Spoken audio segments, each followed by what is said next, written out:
ሰላም ተምሃሮ ዮርዳ ገዛ ፍልጠት ከመይ ኣለኹም ሎሚ መዓልቲ ብዛዕባ ገረብ ክንመሃር ኢና ኣብ ዓለም ብዙሓት ዝዓይነቶም ኣግራብ ኣለዉ እዞም ኣግራብ እዚኣቶም ባህርያውያን ኮይኖም ኩሎም ገረብ ይበሃሉ ገረብ ናይ ሓባር ስሞም እዩ ኣብ ዝተፈላለያ ሃገራት ድማ በብቋንቋ ናይቲ ሃገር ኣስማት ኣለዎም ኣብ ሃገርና ዝርከቡ ኣግራብ ንኣብነት ገረብ ጋባ ሚም ኣውሊዕ ወይቦ ዓርኮብ ኮባይ ዱማ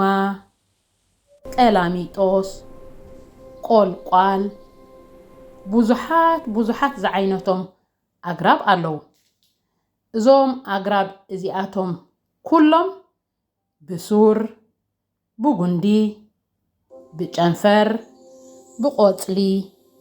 ዝቆሙ እዮም ስለዚ ሎማዓንቲ ብዛዕባ ገረብን ኣካላት ገረብን ክንመሃር ኢና